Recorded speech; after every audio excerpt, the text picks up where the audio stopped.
Hello and welcome. My name is Carol Carter and I'm the founder and the CEO of GlobalMindED. We create a capable, diverse talent pipeline by getting more women, people of color, first generation to college, underrepresented populations into the education, economic mobility, employment, and leadership pipelines. We do that in a number of ways. We have an annual conference every year. This would have been our 6th year live.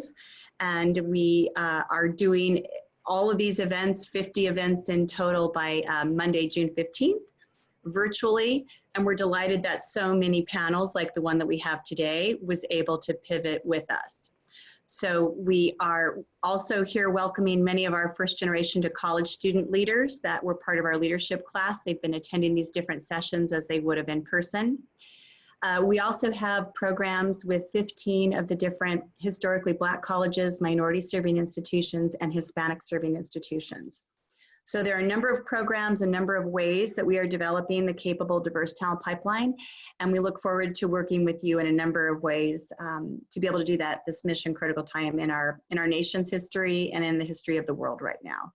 So it is my pleasure to introduce our panel today, and our topic is uncommon collaborations and the ways in which those collaborations can really close the equity gap at this crucial time.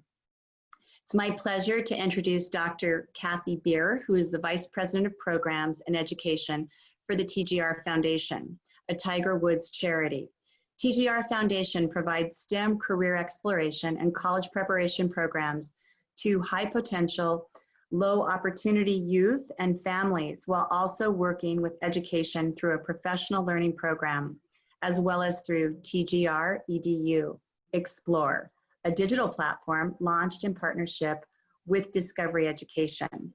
So welcome, Kathy, and your wonderful panel, and we are looking forward to your session today, and welcome to all of those who are joining us via Zoom.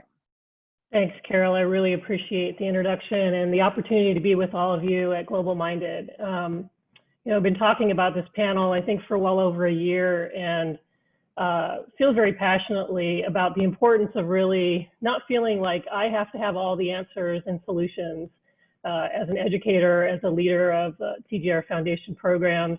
And so what we did to put this panel together was I reached out to some of the best people I know that I've worked with and partnered with in a lot of different ways. And so I'm hoping you'll sit back and enjoy the conversation and ask some questions if you like, and we'll field those towards the end. One of the great partnerships that TGR Foundation has is with Discovery Education. I'm joined today by my dear colleague, Dr. Susanne Thompson. And Susanne is actually going to help. This is one of those times when you need a partner who you can reach out to, say, hey, I'd really like you to be the person who can help herd the cats on this panel. And she stepped right in and wanted to do that, and I'm very grateful for that. And in her own right, she's an accomplished educator as well, and has so much value to add to this discussion. So I'm going to turn it to Susanne. Kathy, thank you so much for that incredibly generous introduction. And as Kathy mentioned, it is a complete honor for us at Discovery Education to partner with the TGR Foundation. It's been a wonderful experience to build incredible educational programming for students all over the United States. So it's been a true honor. And I think this panel, all of the incredible colleagues that are on this panel really demonstrate the essence of the conversation we're excited to have today, and that all of us come from, different and interesting career paths and walks, and have come together to collaborate, to understand our various skill sets, and find ways in which we can move forward, whether it's closing the equity gap or working collaboratively to solve a problem. So we're excited to kick off this conversation today. As Kathy mentioned, my name is Susanne Thompson, and I serve as our Chief Operating Officer at Discovery Education, and my background is as an educator as well. And what I'd love to do to kick off this panel today is have each of our colleagues on the panel take a moment to do a brief introduction, and then we're going to dive into some really rigorous and fun questions and topics, and would absolutely welcome questions from the participants that are here today. Many thanks to all those joining us today, and of course, many thanks to our colleagues at GlobalMindED too. So with that, I'd love to, Dr. Maddox, if I might start with you, if you don't mind introducing yourself, and I will continue the introductions after he finishes. Dr. Maddox, thank you. Dr. Susanne, thank you very much. Hello, everyone, and good day wherever you are in the world. I'm Anthony Maddox. I'm a clinical professor of engineering and education at USC's Rasier School of Education and the Viterbi School of Engineering. I'm a science teacher educator, been that for about 10 years, and I also teach in the Viterbi School's first-year course of Freshman Academy. And I'm the director of a Center for Engineering and Education. And one of our major accomplishments has been to create a virtual incubator and accelerator for early stage ed tech companies that focuses on largely people of color and women. Dr. Maddox, thank you so much. As you can see, I am amongst very esteemed colleagues. With that, Dr. Florini, if you don't mind introducing yourself, that would be marvelous. My name is Rodolfo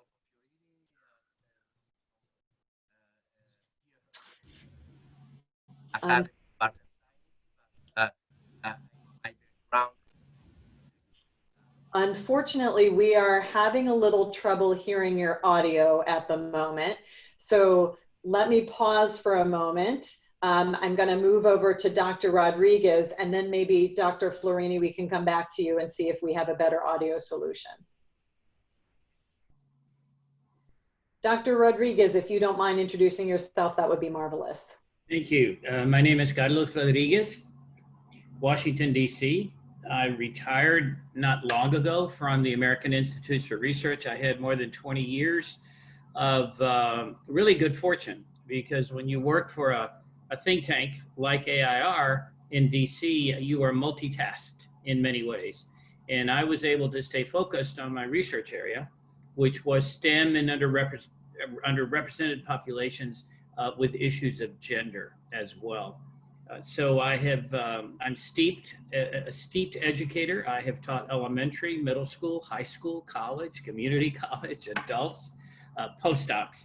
So I've been throughout the system, and currently serve as a consultant to a major project out of the Department of Defense, which is trying to change the pathway, especially for underrepresented populations, as well as military connected students into a STEM career.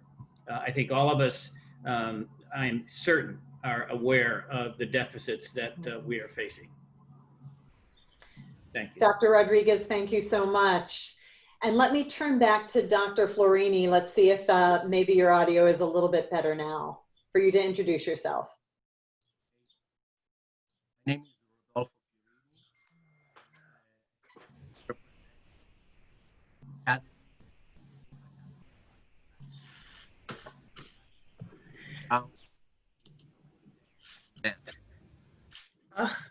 Rodolfo, we'll probably have to, maybe we can check back a little bit, and he's coming to us from, from Italy. So we'll see if there's anything else we can do about that. Maybe Celeste and I work behind the scenes as you all continue.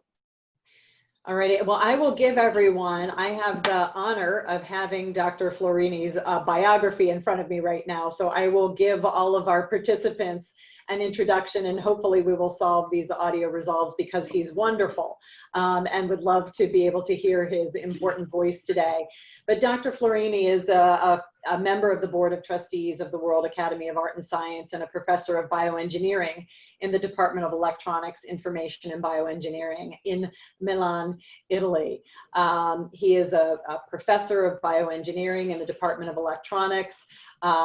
He's joined research projects with Stanford University and the University of California at Los Angeles.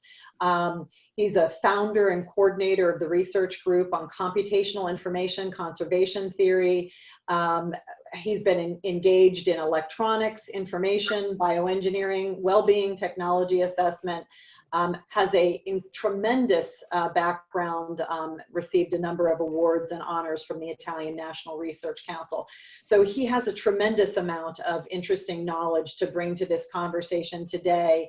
And hopefully all of you will have the privilege of hearing from him today too. But with that, what I'd love to do is kick off now. Our topic and our title today is The Future of Work is Collaborative, and closing the equity gap with unlikely partnerships, and how unlikely partnerships can create collaborations that allow us to find unique solutions today in the many, many challenges we have as a global nation. So what I'd love to do is, Dr. Rodriguez, start with you and send a question over your way to say, how have you partnered or collaborated with unlikely organization or groups or people, and what outcomes have these partnerships led to? I'm going to keep it at my professional work experience rather than at a personal level of how I've fostered, collaborations and partnerships in the community and in other sections. Over my professional career, especially at AIR, I'd have to say that most partnerships are unlikely rather than likely, to be truthful with you. And what I'm going to bring to this conversation is about 20 years of experience in measuring the impact of NSF, NASA, Department of Ed, HRSA, HS programs that fostered collaborations, particularly for either promoting students' interest into medical careers, STEM careers, other related work technological careers. And these were major investments. So I want to share with you some observations about partnerships. Why do I say they're unlikely? I say that most partnerships are unlikely because they're not expected. They're not expected. If in the K-12 arena, and as I mentioned, I've taught K-5, I've taught middle school, high school, there wasn't an expectation that I would partner with my co-fifth grade teacher unless we had a weekly meeting to talk about usually a discipline problem. And I certainly wasn't expected to partner with a high school teacher. And when I taught high school, much less a college teacher. So the way we have set up our educational system, I believe, in a way works against partnerships, because we don't promote interdisciplinarity, we don't promote we're weak in promoting cross-age learning, understanding that every child is an individual learner and has strengths that may convey to another grade level, not on their own. I mean, it's a complex dynamic when you talk about partnerships with students. So some general insights I'd like to share with you. In K-12, partnerships are grade to grade, right? If then. It worked when I taught because we decided at the time that we were going to go into small group work. I was also a bilingual teacher. I was a first generation American, so I grew up with 2 languages, and I don't know which one I learned first, but that was valuable when I was able to go to school and work with a classroom full of children who were not English speakers. So the collaboration around the linguistic and cultural issues was very important. At the post-secondary level, it's rare unless you have some, and Dr. Maddox can certainly correct me, unless you have a research project that is asking for or demands collaboration across disciplines, more than likely it's not going to happen. Which leads me to my primary observation about an effective partnership, and that is they have to be intentional. Taking an unlikely partnership to develop it into fruition, it must be from intentionality. Partnerships rarely happen by happenstance or random. I think the exception to that, of course, in today's world and markets is when you get startups and entrepreneurs who see equal value in an activity or an investment that they decide immediately that they look at the supply side, they look at the demand side, and their thinking takes them to a collaboration. But in the educational space, I think it's something that we have to work on very intentionally and very purposely. The question that I had was, what kinds of outcomes do intentional or even unintentional partnerships have? one outcome, I think, is a recognition that to grow a partnership is a dynamic, organic process. It is not formulaic.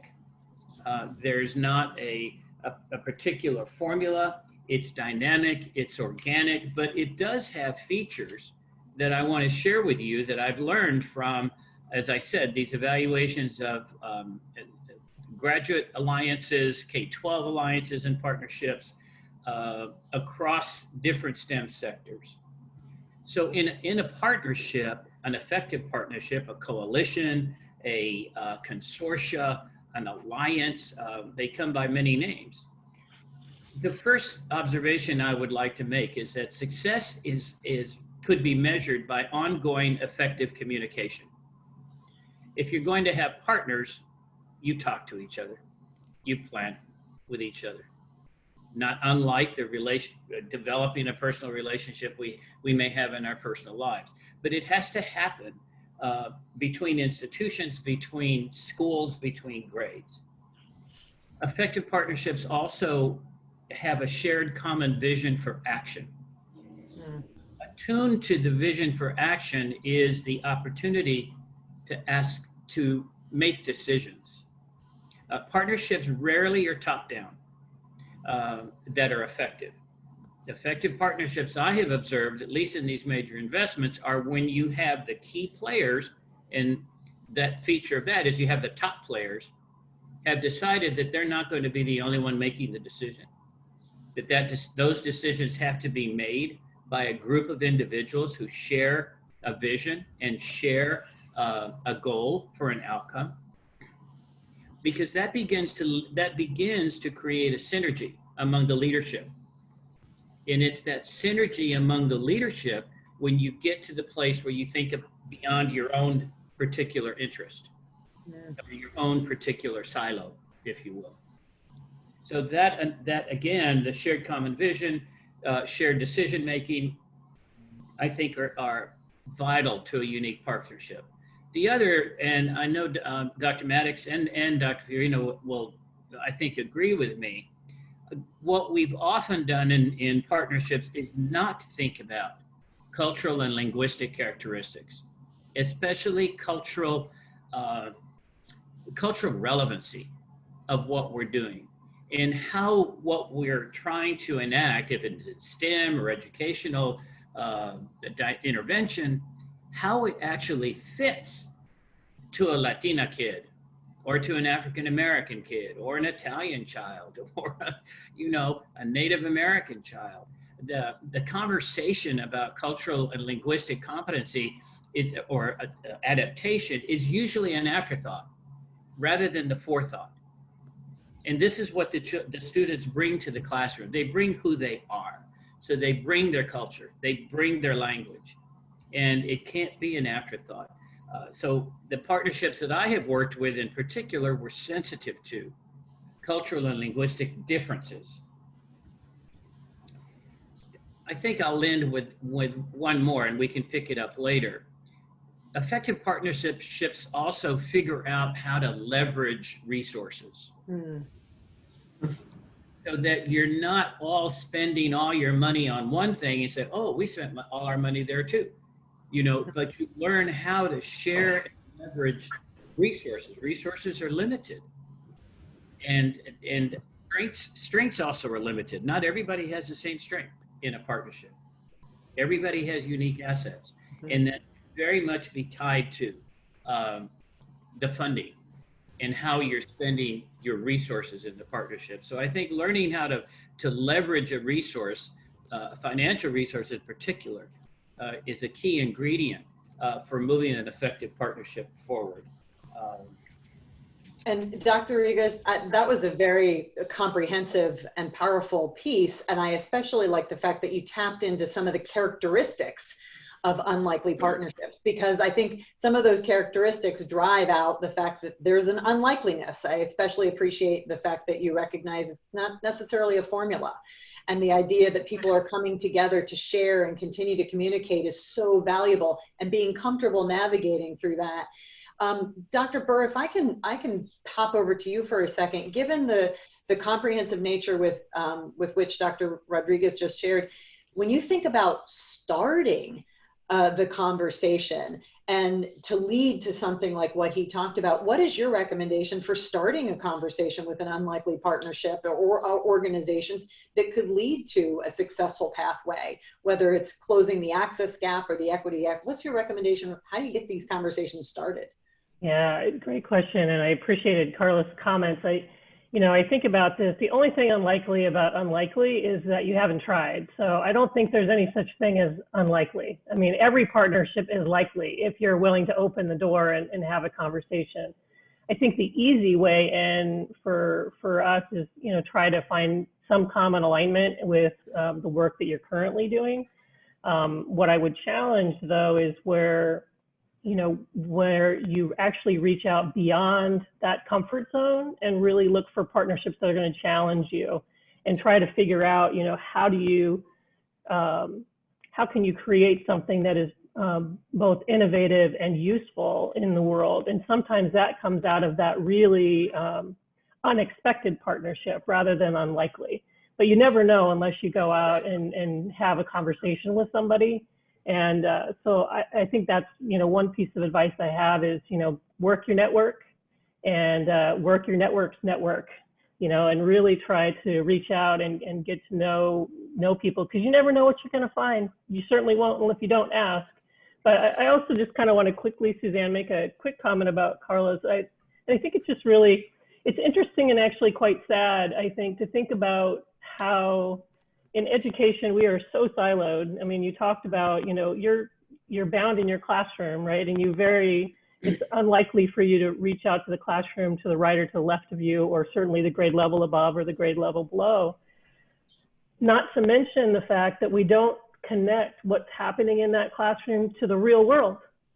So there's so much room for growth in this area, and I do think that there's power in collaboration and partnering with organizations that make sense, and maybe those that you kind of scratch your head. I'm like, I don't know why I'm taking this meeting. Well, you know what? You'll never know until you take the meeting. So take the meeting. Fantastic point, Kathy. Absolutely. Along those same lines, Dr. Maddox, you've got some phenomenal perspectives on the value of learning. When you think about the potential or the value of learning from other organizations, how does that play into the importance of creating partnerships and solving problems from your perspective? Susanne, thank you for that question. Just take the current world situation. You see education changing right before your very eyes. And so here's the fallacy that one might think that education is going to return to the way it used to be. I would argue that it never will. So now therein lies the opportunity for some, but also the disadvantage for many others, because the system that we remember didn't work for everyone anyway. So now we have an opportunity to create new things. How do we create new things? By partnering with different people and emphasizing the value of learning, not necessarily the value of the structure that you learn in. It's actually what you take away from the efforts that you engage in trying to build hope. I see learning as an exercise of hope. It is one where the autonomy of learning is driven by the hope of the individual, and that we need to step outside of our silo in order to do that. But in order to do that, we need to stop and actually reflect on our own silo. What's its pros and cons, the strengths of those, the kind of things that culturally, epistemologically, and other kinds of ways define our own space. And then once we have what we believe is a reasonable understanding so that we can share with others, then we go through the social process of inviting other people in to talk about our spaces so that we're very comfortable with our own space. And then that's a process of moving from being interdisciplinary to multidisciplinary. So then we have a bunch of people, a bunch of spaces, a bunch of ideas who are willing to talk to one another, if you will. And a subset of those ideas now start to come together. We form bridges, and that's what's called a cross-disciplinary approach. And then we find common ground. We find ways in which we can start to share our ideas and language, and that's what's called an interdisciplinary approach. And then when the partnership really works well, really works in line with what it is we want to try to achieve, then we start to be what's called transdisciplinary. We actually come together and unify. You unify around a cause, you unify around a particular idea. And so that means that learning then is not just individual, but it is also collective in a way. It is actually how the group learns along that way. So my best example is that though I'm in a school of education as a science teacher educator, I was trained in computer vision and artificial intelligence and public policy and psychology.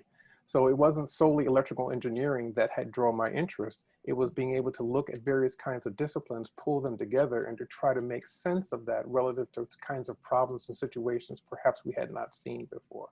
And exiting that silo isn't without its own cost. Not only, but sometimes other domains don't necessarily see the value of you because they're used to looking at things in silos. So the value of learning has to increase over time. And the value of education has to somehow map along with that. But then again, I think that's our job. Our job is to do that. And those unlikely partnerships are more than likely the way that we'll actually achieve that, because it's unlikely, if you will, to use that same language, unlikely that we'll be able to do it on our own because our scope of understanding and breadth just isn't that wide. Dr. Maddox, thank you so much for that. I really appreciate you mentioning this shift from interdisciplinary, multidisciplinary, cross-disciplinary, interdisciplinary to transdisciplinary. I think that resonates very well with this topic today. And when I think about that, I also think about some of the comments from Dr. Rodriguez and Dr. Bihr relevant to how unlikely partnerships or collaborations can evolve. And Dr. Fiorini, you've been involved in some very, very interesting work that's evolutive cognition, creativity, evolutive information. I'd love for you to talk a little bit to how should organizations be open to evolving their work from awareness to capacity building or to creating sustainable change?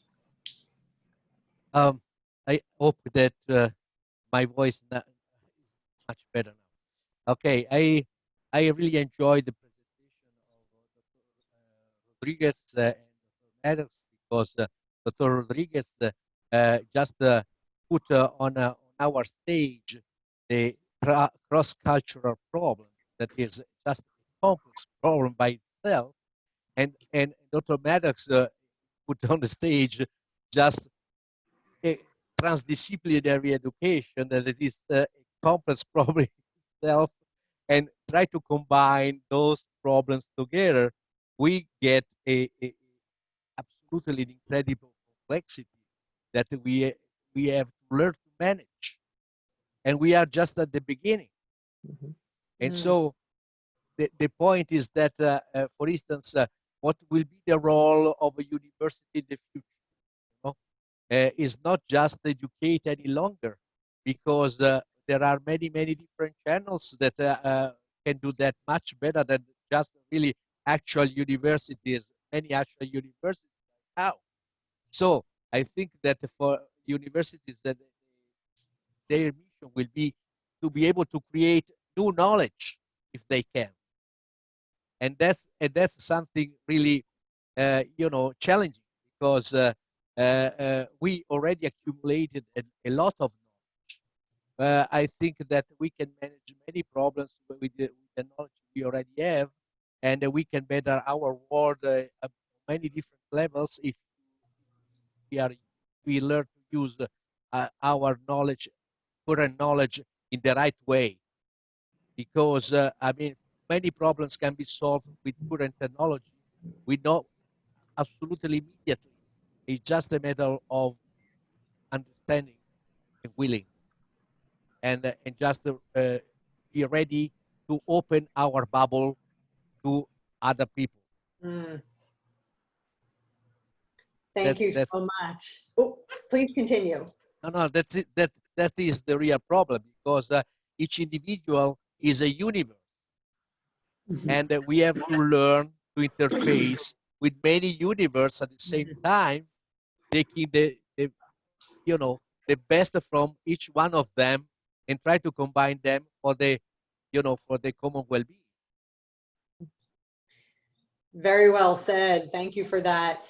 Carol, I certainly would love to pause for a moment, if we may, in case there are questions from our participants. We've got a wonderful group of participants on the call today and want to take a pause. We've got lots of wonderful things to talk about, but would love to turn to see if there's any questions from our participants.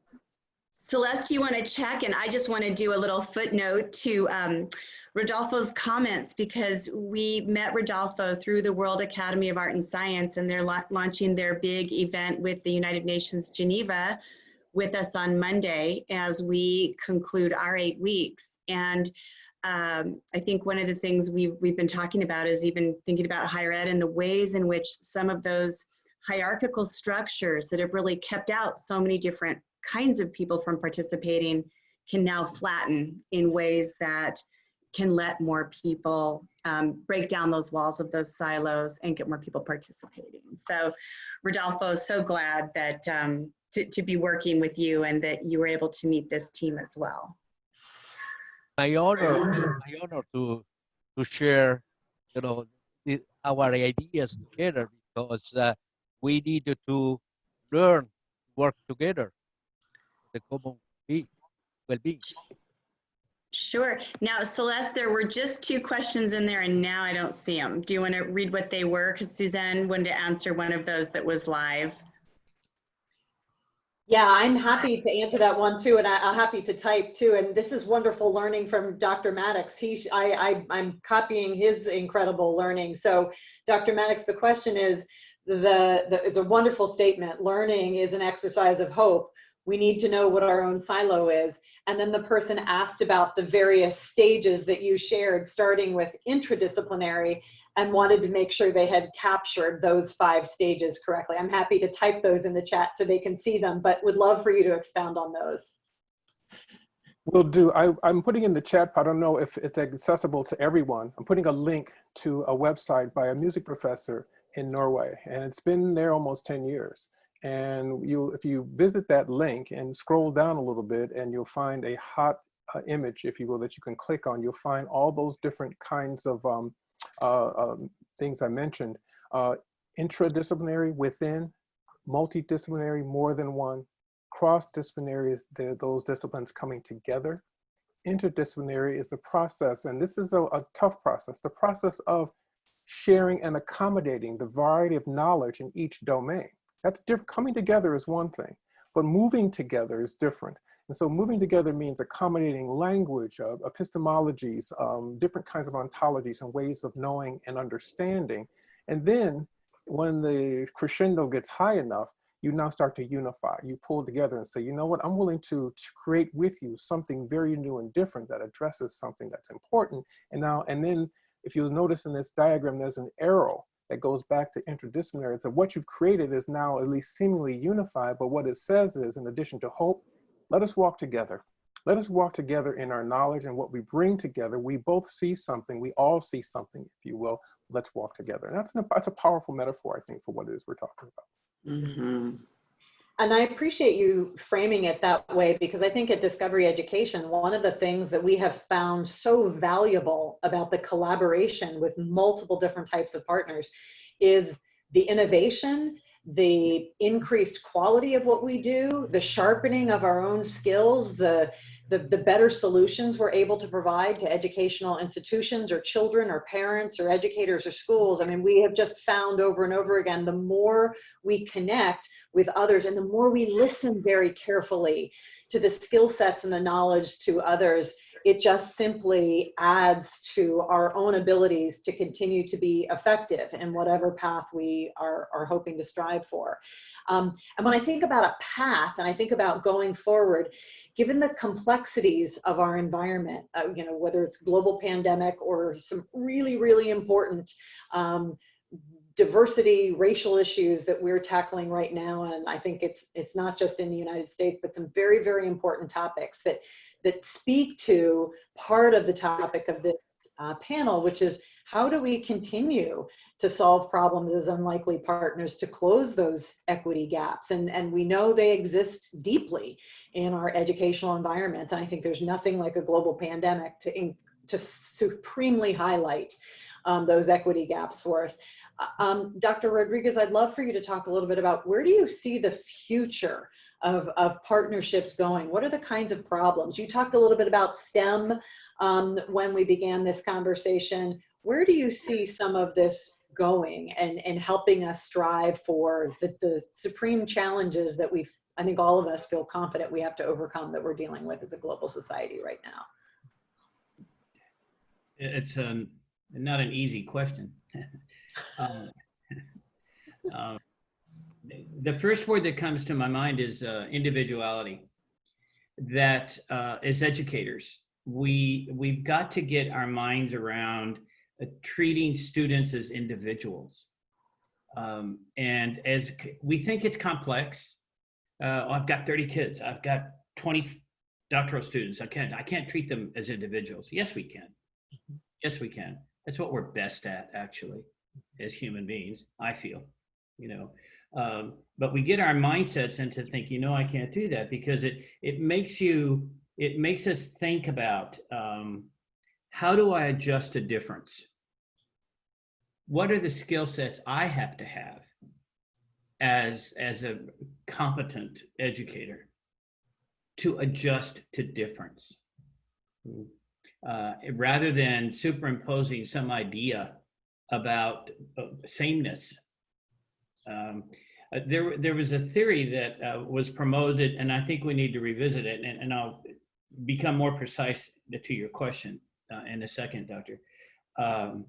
The theory was the theory of cultural deficiency that was promoted by, I think it was Dr. Garcia of Stanford back in the 60s and 70s. And the notion was that in cultural deficiency, that because you're Latino, you have certain deficiencies.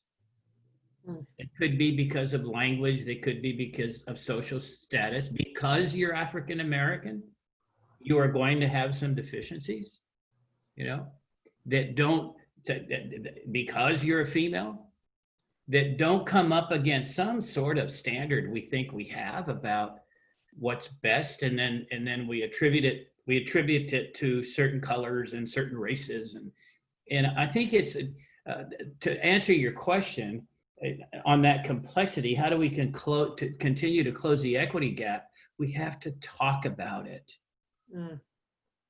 We have to talk about it. So what was your thinking about why you treated Rodolfo Garcia like that? You know, what was your thinking when you treated Samantha like that? Okay, what does she bring to your classroom? It's that, and I think we're at a point, and it can be done virtually, and it can be done face-to-face or personally, that we have to surface these ideas of how do I close the equity gap. Okay, I will not say that I'm the most fair-minded person in the world. You know, I wasn't raised to be that way. I was raised to be discriminatory in a culture of discrimination. And so I have embedded attitudes and values that I probably don't even know I manifest sometimes. So that was what my first point about intentionality is, that you have to be intentional. When Dr. Maddox presented his wonderful, and I downloaded it, Dr. Maddox, the other day, the movement from intradisciplinary to transdisciplinarity, okay? That's a phenomenal epistemological, it's a connected logic. But through all of that, there are individuals, there are persons who differentiate a great deal. So I think to close that equity gap, Dr. Thompson, we're going to have it for a while. You know, not only the U.S., the globe's population is topsy-turvy. It's very different everywhere. And I think especially the role of women, because we have more women now than men. And women are going to be called upon to be, I believe, some equity leaders, as well as the rest of us. I think I'm going to stick with intentionality. To close an equity gap, it's intentionality. We have to be intentional about doing it. And then everything that intentionality suggests in terms of planning and cooperation those kinds of ideas. Thank you. Oh, my pleasure. We've got another question in the chat room, so I'm going to pose that to our panel right now, and it's a great question. And it says, are we therefore all orchestra conductors, blending voices and notes? Great comment, Dr. Jordan. Great comment. Yes, we are. Now, if I'm a saxophone player, do I believe that someday I can conduct it? Maybe not. But metaphorically, yeah, I think there is that room. What your question suggests to me is both participant and conductor. You know, that we all have a voice that can blend. It's a great metaphor. We have a voice that can blend, and I'd like to have mine in harmony with yours. Dr. Fiorini, I'd love to pop over to you for a moment here. Given words like collaboration, listening, intentionality, voices, I love the comment by Richard Jordan relevant to an orchestra and blending. What is your perspective on that, given the vast array of work that you've done, as you think about the future of how we move forward as a human race or as organizations to solve many of the challenges that we face? What are your thoughts? Well, I think that we need to be quite attentive on a little detail that we can be wonderful players, we can create a wonderful harmonies, but then we have always to remember that the common enemy to humanity is man. That's something that we have to think about. Never forget that. Never. Because you know, we can talk just on many topics and many levels and many deep thinking, but again, the interaction is everything. Empathy is everything. It's something that we have to learn. If you don't have empathy, you are unable to interact in the right way with people. That's something that we have to exercise ourselves. It's a never-ending story, because every day we have to recreate ourselves when we do new people. Thank you very much. Kathy, let me pop over to you. Given some very compelling comments from our panelists, and given the fact that not only are you a woman in a very important leadership role and working very hard at the TGR Foundation to specifically work to address some of these equity gaps, talk to us a little bit about those dynamics and how you see your leadership or your role in crafting unique partnerships to really create the impact. I'm blessed to know the impact that the TGR Foundation is making, but I think some of our folks would value hearing how you're navigating all of that to create impact and create change for students many places. Thanks, Susanne. You know, our mission as an organization is to help young people pursue their passions through education, and we do that in a number of ways, beginning with our student-facing programs, the TGR Learning Lab, where annually, you know, non-COVID years, we're going to see between 8,000 and 10,000 kids a year in those programs. The Earlwood Scholar Program, which helps provide high-need young people the opportunity to get into and stay in and pursue college and then career. And then we shifted a few years ago to also include educators in that mix and be very intentional about helping people learn the lessons I think that we're learning through our learning labs and through our Scholar College Access programs, really to help educators start to think differently. Because I think it's really about mindset and shifting that mindset differently, that we as educators have a role that's much bigger than I think we really understand.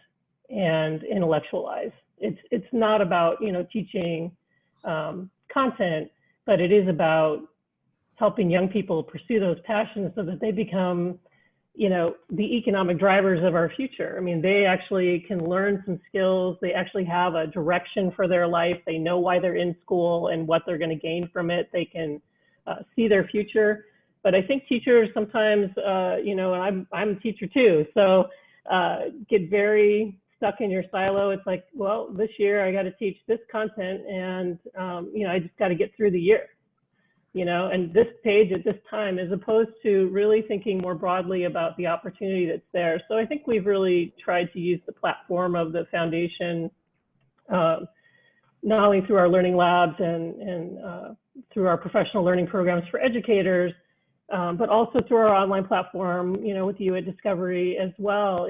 It's really about trying to partner. We partner with Discovery intentionally, one, to, make sure that we could partner, seriously with one of the best educational networks around, which is Discovery, and reach a broad audience and share what we're learning. But it's bi-directional. I wouldn't say that it's all, TGR Foundation's content, and there is a lot of it there, but there's expertise on that other end that I think really, really has made the difference and made a very robust site. And, and I think our commitment now is to continue that work and reach globally as well. So really try to, help teachers where they are, but first you got to get them to believe that their job is critical. And I'm setting aside Carlos's comments about, women and, understanding my own role in all of that. I feel like the most important thing is that kid in the classroom. And I don't want to ask my staff to do anything that isn't the best possible scenario for that kid. And so I'm not an army of one. I've got a wonderful staff that does a fantastic job. And I think that's why, partnering with the gentleman here on the screen, I think we hold that in common. At the end of the day, it's about creating that great opportunity for kids. But I guess my word for future would be shifting mindset. Yeah, fantastic, Kathy. Thank you. Dr. Maddox, let me pop over to you. I love the way that Kathy talked about, advice for the future. Along those same lines, we've got almost 40 wonderful participants on this listening into our panel today. What would be your words of wisdom and advice for folks to take this conversation today and move forward, creating some important partnerships that lead to change or solutions that are so needed for education or society or communities or children in general? Great question. I've been pondering that for quite a while, but let me just express this.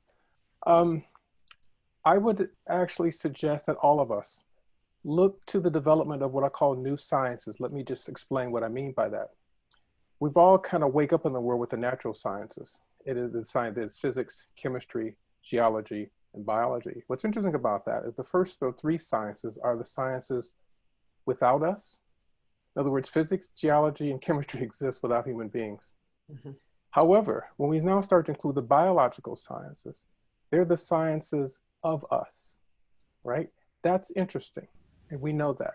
The learning sciences is based on that, and the other things, and connected with that are what I call the sciences about us, the social and behavioral sciences. So when we start to look at all of those sciences in the future and be willing to, quote unquote, reach across the aisle to actually embrace other kinds of sciences and phenomena that those sciences represent, we'll find and discover new things together. But here's the last one. I encourage everyone to look out for a whole new set of sciences that we haven't thought about. And those are what are called sciences of the artificial. Because what we have to realize right now is we're in the age and the era of development as a species and as a civilization and as societies where we are creating sciences. I'll give you an example. Design science, computational science, data science. Those things didn't exist without us. We took those other sciences, we molded them together, we figured out new ways to do things, and we're actually inventing sciences at a fairly rapid clip.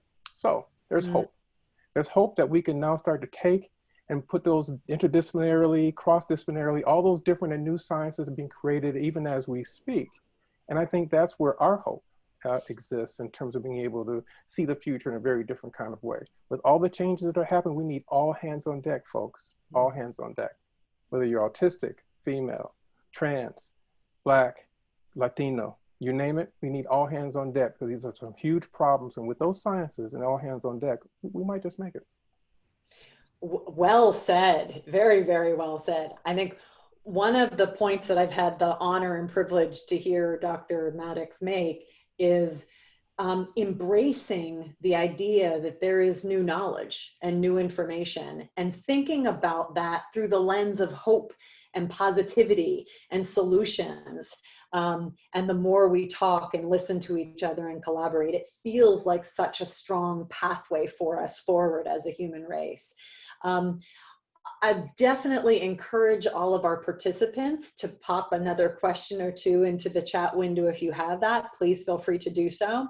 We're coming down to the last few minutes of our panel, and I'd love for Dr. Fiorini, for you to say, what are some of your bits of wisdom as we think about going forward, and what are some of the important takeaways we want to leave our attendees with today relevant to this topic?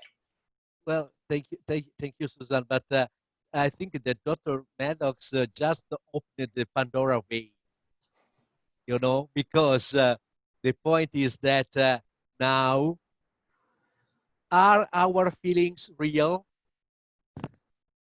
According to traditional physics, they are not, because they cannot be measured. But so, I feel something, you feel something, and so everybody else. So it's something real because we perceive those feelings. So we need a new way to represent our knowledge. We need new tools that are able to combine the external reality with our internal reality. And so we need to be ready to jump from the mechanicistic approach to the quantum field approach. And that's the real learning that we have in front of our eyes right now. And it's something that is already there, but we have to learn to see that. And that's the most difficult thing to achieve, because when you see something, you assume that you know that. That's unfortunately not true. And the point is that right now are just emerging new tools, that new mathematics, and even better, new arithmetics, quantum arithmetics, that can give you the right tools to connect your internal representation with the external representation of our world. And so I think that we are ready to jump if we are able to share this kind of new tools, new understanding. But it takes a little time. Very well said. Thank you very, very much. Dr. Rodriguez, same question over to you. As you think a little bit about a pathway forward, what are the one or two pieces of advice you'd leave our participants with as a result of today's conversation? I picked up, I think, something that I think ought to be repeated from Dr. Kathy Bihr. Work your networks. Mm-hmm. Work your networks. As I was reflecting on the questions and the conversation, one, recognize our strengths. We need to move forward building on our strengths, and how we can come to each other as strong-minded and strong-willed individuals. Look at us. We had like 35, 40 people, plus us panelists on a call today, a random Thursday afternoon, from all over the world, talking about unlikely partnerships to close equity. Now, what kind of strength is that? you know? Yes, it's a brilliant idea to bring it together, but I wonder sometimes whether we take the words come up a couple of times, reflection, whether we reflect enough on how we can strengthen each other in this work, and how we can, those collaborations are about strengthening what we do together. And I'd say that would be the way to go forward, Dr. Thompson, is to keep looking at ways the way to strengthen the way we do things together, not individually. Although our systems and institutions reward us for doing things individually. Yeah. So some of the incredibly powerful words I'm hearing are things like bringing the strength of our skills or knowledge or our existing networks, our existing communities, our colleagues to the table. But I also love the idea of remaining open and listening as we bring those strengths with a sense of intentionality and purpose and the positivity and the hope that we can use new knowledge and new sciences and new information. I do happen to believe, and I know we feel passionately about this at Discovery Education, we can do anything if we put our minds to it. And I think Carlos well said, when you think about the strength of the people on this panel today and the interest and the engagement of the participants, that's just one tiny moment where all of us will hopefully walk away from this conversation today thinking, what can I do? Who can I talk to? Where can I reach out to someone? Where can I be open? Where can I check out some of those resources that were shared today? Where can I read a little bit more about Dr. Maddox or Dr. Fiorini's work or Dr. Rodriguez's work or Dr. Bihr's work and the TGR Foundation? Or can I engage in another session with GlobalMindED to continue my interest and share in that conversation around this? So in the last few moments, any closing, a word or a thought, something to leave our panelists with from anybody else?